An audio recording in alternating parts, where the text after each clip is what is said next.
ইব্রিয় 11 অধ্যায় 3 পদ।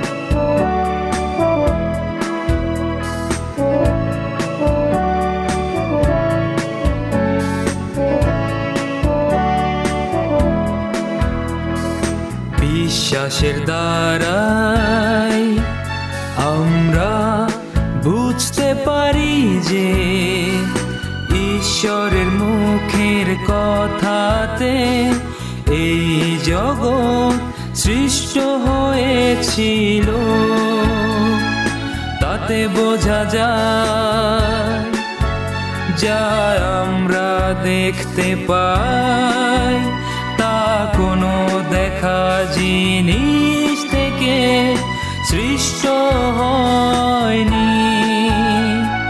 বিশ্বাসের দ্বারাই আমরা বুঝতে পারি যে ঈশ্বরের মুখের কথাতে এই জগৎ সৃষ্ট হয়েছিল। তাতে বোঝা যায় যা আমরা দেখতে পাই তা কোনো দেখা জিনিস থেকে সৃষ্ট হয়নি।